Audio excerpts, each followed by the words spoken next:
Yes. Could I ask you to speak up so that I'll be able to hear the question, or maybe let's come forward a little?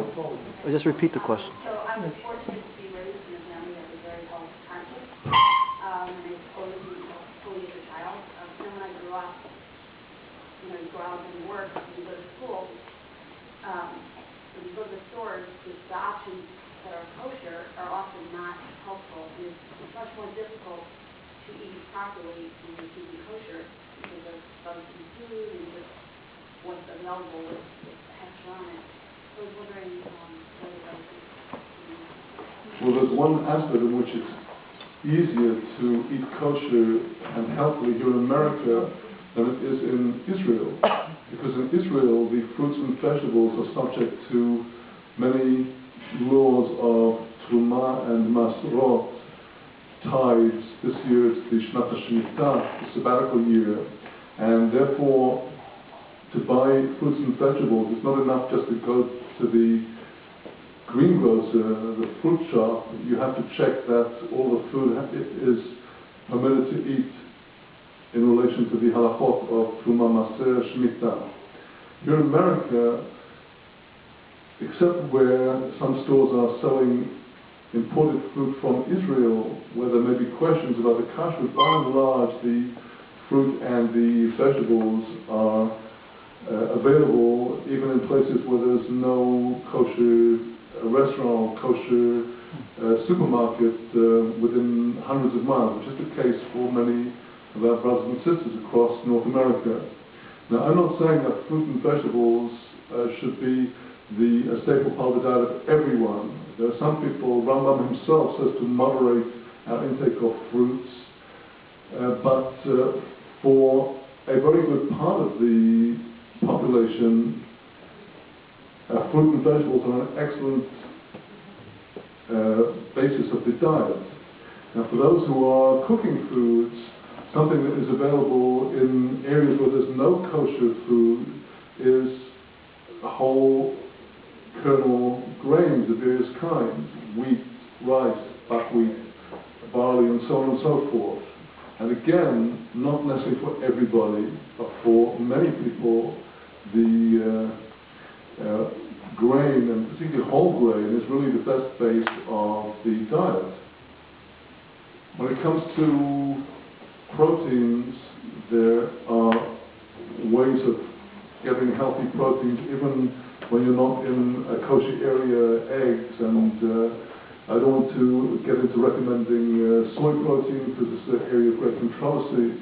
I would like to address a more serious problem relating to Shomatara people, that you're in the middle of Manhattan and you're desperately hungry and need to go to eat. Where on earth are you going to go? You're going to have to walk blocks and blocks to find something that is kosher and nutritious. That is the problem. And Chacham Einav B'Rosho, the wise man has his eyes in his head, he looks ahead to the baby carrots, those are like those, and cucumber and stuff, that these be transportable apples, and a little container of rice with a plastic spoon and stuff like that. Each one according to what is good for him, to plan in advance.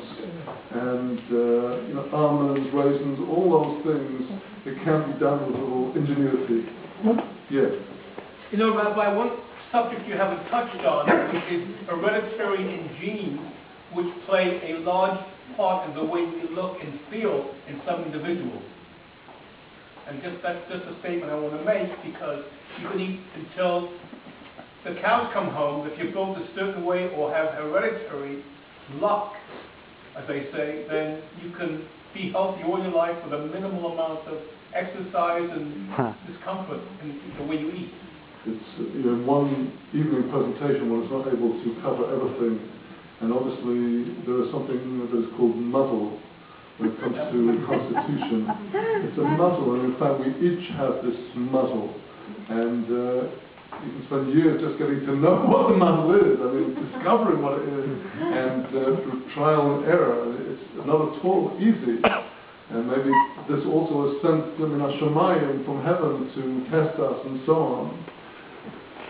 Reb Nachman's advice is always to go with simplicity and to do things the simple way, and with Tamimut, with wholehearted trust in God. If we will do the simple things, we will have Siyata Deshmaya, the help of heaven, to complement our mazel, to bring the best out of it. Yes.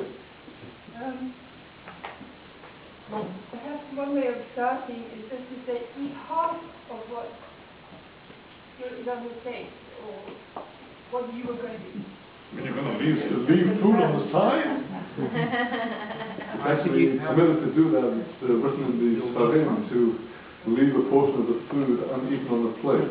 That it is not, we're not allowed to needlessly destroy food, but it is an aspect of Hasidut to leave a portion of the food uneaten, which is very good discipline. And preferably even to ask them not to serve so much. But to make it a principle. And it's a very simple one to teach people. Over the years. Right? Because if you have a smaller quantity in your stomach, and your stomach doesn't want more afterwards, right? And the second thing I just want to ask you about, my father came from a very orthodox family in Abashan. And his father would not permit talking during mealtime. Even if it's in the table. And how does Rambom, what does he say about it? To my recollection, he does not mention this principle in his letter to the Sultan, but he brings it in the halachos of Mishnah Torah, as he brings it the whole chapter in the laws of brachot of the customs of the table. One of them he quotes is not to chat during the. So that's bound up with the whole thing you talked about earlier. We were addressing the syndromes of sort of tension at the table, often in families, and people are eating to compensate for the lack of harmony around. And there's something to be said for as a discipline from time to time to not to chat during the actual process of the chewing. It's actually dangerous. You concentrate on the food. You see, one of the whole problems, we're in a state of galut, and it all starts with the bracha.